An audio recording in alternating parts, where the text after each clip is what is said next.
day 83 of reading through the scriptures. We're going to start in Exodus 33. And Yahweh said to Moshe, "Come, go up from here, you and the people whom you have brought out of the land of Mitzrayim, to the land of which I swore to Abraham, to Yitzchak, and to Yaakov, saying, to your seed I give it. And I shall send my messenger before you, and I shall drive out the Canaanite, and the Amorite, and the Hittite, and the Perizzite, and the Hivite, and the Jebusite, to a land flowing with milk and honey. For I do not go up in your midst because you are a stiff-necked people, lest I consume you on the way." And when the people heard this evil word, they mourned, and no one put on his ornaments. And Yahweh said to Moshe, "Say to the children of Israel, you are a stiff-necked people. Should I go up in your midst for one moment, I shall consume you. And now, take off your ornaments, and I shall know what to do to you." So the children of Israel took off their ornaments at Mount Horeb. And Moshe took his tent and pitched it outside the camp, far from the camp, and called it the tent of appointment. And it came to be that everyone who sought Yahweh went out to the tent of appointment, which was outside the camp. And it came to be, whenever Moshe went out to the tent, that all the people rose, and each man stood at his tent door and watched Moshe until he entered the tent. And it came to be, when Moshe entered the tent, that the column of cloud descended and stood at the door of the tent. And he spoke with Moshe. And all the people saw the column of cloud standing at the tent door. And all the people rose and bowed themselves, each one at the door of his tent. Thus Yahweh spoke to Moshe face to face, as a man speaks to his friend. And he would return to the camp, but his servant Yehoshua son of Nun, a young man, did not leave the tent. And Moshe said to Yahweh, "See, you are saying to me, bring up this people, but you have not made known to me whom you would send with me, and though you have said, I know you by name, and you have also found favor in my eyes. And now please, if I have found favor in your eyes, please show me your way, and let me know you, so that I find favor in your eyes. And consider that this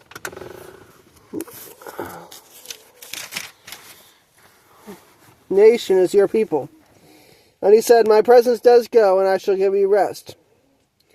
And he said to him, "If your presence is not going, do not lead us up from here. For how then shall it be known that I have found favor in your eyes, I and your people, except you go with us? Then we shall be distinguished, I and your people, from all the people who are upon the face of the earth." And Yahweh said to Moshe, "Even this word you have spoken I shall do, for you have found favor in my eyes, and I know you by name." Then he said, "Please show me your esteem." And he said, "I shall cause all my goodness to pass before you, and I shall proclaim the name of Yahweh before you, and I shall find favor with him, and I shall favor him whom I favor, and shall have compassion on him whom I have compassion." But he said, "You are unable to see my face, for no man does see me and live." And Yahweh said, "See, there is a place with me, and you shall stand on the rock, and it shall be, while my esteem passes by, that I shall put you in the cleft of the rock, and cover you with my hand while I pass by.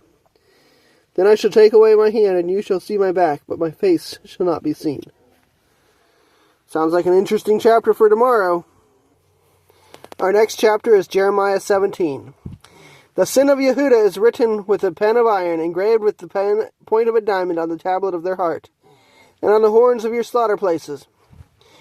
While their children remember their slaughter places and their asherim by the spreading trees on the high hills, my mountain in the field I give as splendor from your wealth, all your treasures, your high places of sin throughout all your borders. And you, even of yourself, shall let go of your inheritance which I gave you. And I shall make you serve your enemies in a land which you have not known, for you have kindled a fire in my displeasure which burns forever. Thus said Yahweh, cursed is the man who trusts in man and makes flesh his arm, and whose heart turns away from Yahweh. For he shall be like a shrub in the desert, and not see when good comes, and shall inhabit the parched places in the wilderness, a salt land that is not inhabited. Blessed is the man who trusts in Yahweh, and whose trust is Yahweh. For he shall be like a tree planted by the waters, which spreads out its roots by the river, and does not see when heat comes. And his leaves shall be green, and in the year of drought he is not anxious, nor does he cease from yielding fruit. The heart is crooked above all, and desperately sick. Who shall know it? I, Yahweh, search the heart. I try the kidneys, and I give every man according to his ways, according to the fruit of his deeds. As a partridge that broods but does not hatch, so is he who gets riches, but not by right. It leaves him in the midst of his days, and at the end he is a fool. An esteemed throne, exalted from the beginning, is the place of our set-apart place. O Yahweh, the expectation of Israel, all who forsake you are put to shame. Those who depart from me shall be written in the earth, because they have forsaken Yahweh, the fountain of living waters. Heal me, O Yahweh, so that I am healed. Save me, so that I am saved, for you are my praise. See, they say to me, where is the word of Yahweh? Let it come now. But I have not run away from being a shepherd who follows you, nor have I longed for the desperately sick day. You yourself have known that which came out of my lips was before you. Do not be a ruin to me. You are my shelter in the day of evil. Let these who persecute me be put to shame, but do not let me be put to shame. Let them be broken, but do not let me be broken. Bring on them the day of evil, and destroy them with double destruction. And thus Yahweh said to me, go and stand in the gate of the children of the people, by which the sovereigns of Yehudah come in, and by which they go out, and in all the gates of Jerusalem. And you shall say to them, hear the word of Yahweh, you sovereigns of Yehudah, and all the inhabitants of Jerusalem, who enter by these gates. Thus said Yahweh, guard yourselves, and bear no burden on the Sabbath day, nor bring it in by the gates of Jerusalem, nor take a burden out of your houses on the Sabbath day, nor do any work. And you shall set apart the Sabbath day, as I commanded your fathers. But they did not obey, or incline their ear, and they have made their neck stiff not to hear, and not to receive instruction. And it shall be, if you diligently obey me, declares Yahweh, to bring in no burden through the gates of this city on the Sabbath day, and set apart the Sabbath day, to do no work in it, then sovereigns and heads, sitting in the throne of David, shall enter in through the gates of the city, riding on chariots and on horses, they and their heads, the men of Yehudah and the inhabitants of Jerusalem. And this city shall be inhabited forever. And they shall come from the cities of Yehudah, and from the places around Jerusalem, and from the land of Benjamin, and from the low country, from the mountains, and from the south, bringing ascending offerings and slaughterings, grain offerings and incense, bringing offerings of praise to the house of Yahweh. But if you do not obey me to set apart the Sabbath day, and do not bear a burden when entering the gates of Jerusalem on the Sabbath day, then I shall kindle a fire in its gates, and shall consume the palaces of Jerusalem, and not be quenched. Psalm 83. O Elohim, do not remain silent, do not be speechless, and do not be still, O El. For look, your enemies make an uproar, and those hating you have lifted up their head. They craftily plot against your people, and conspire against your treasured ones. They have said, come, let us wipe them out as a nation, and let the name of Israel be remembered no more. For they have conspired together with one heart. They have made a covenant against you, the tents of Edom and the Ishmaelites, Moab and the Hagarites, Gebal and Ammon and Amalek, Philistia with the inhabitants of Tor. Ashur has joined with them, they have helped the children of Lot. Selah. Do to them as to Midian, as to Sisera, as to Yabin in the water Kishon, who perished at Endor and became as dung for the ground. Make their nobles like Oreb and like Zeb, and all their princes like Zebah and Zalmunna, who have said, let us take possession of the pastures of Elohim for ourselves. O my Elohim, make them as whirling dust, as stubble before the wind. As a fire consumes a forest, and as a flame sets mountains on fire, so pursue them with your whirlwind, and frighten them with your storm. Fill their faces with shame, and let them seek your name, O Yahweh. Let them be ashamed and alarmed forever, and let them become abashed and perish. And let them know that you, whose name is Yahweh, you alone are the Most High over all the earth. Our last chapter today is John chapter 15. It's Yeshua speaking to start. I am the true vine, and my Father is the gardener.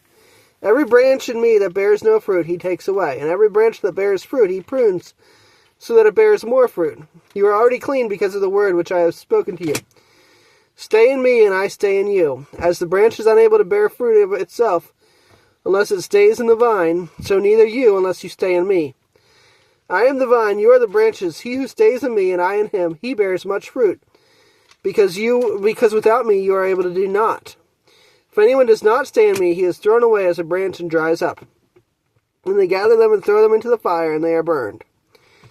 If you stay in me, and my words stay in you, you shall ask whatever you wish, and it shall be done for you. In this my Father is esteemed, that you bear much fruit, and you shall be my taught ones. As the Father has loved me, I have also loved you. Stay in my love. If you guard my commands, you shall stay in my love, even as I have guarded my Father's commands and stay in his love. These words I have spoken to you, so that my joy might be in you, and your joy might be complete.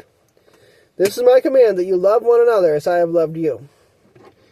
No one has greater love than this, that one should lay down his life for his friends. If you are my friends if you do whatever I command you. No longer do I call you servants, for a servant does not know what his master is doing. But I have called you friends, for all teachings which I heard from my Father I have made known to you. You did not choose me, but I chose you and appointed you that you should go and bear fruit, and that your fruit should remain, so that whatever you ask the Father in my name, he might give you. These words I command you, so that you love one another. If the world hates you, you know that it hated me before it hated you. If you were of the world would love its own. But because you are not of the world, but I chose you out of the world, for that reason the world hates you. Remember the word that I said to you, a servant is not greater than his master. If they persecuted me, they should persecute you too. If they have guarded my word, they would guard yours too. But all this they shall do to you because of my name, because they do not know him who sent me. If I had not come and spoken to them, they would have no sin, but now they have no excuse for their sin. He who hates me hates my Father as well. If I did not do among them the works which no one else did, they would have no sin. But now they have both seen and have hated me, both me and my Father. But that the word might be filled which was written in the Torah, they hated me without a cause. And when the Helper comes, whom I shall send to you from the Father, the Spirit of the truth, who comes from the Father, he shall bear witness of me. But you also bear witness, because you have been with me from the beginning.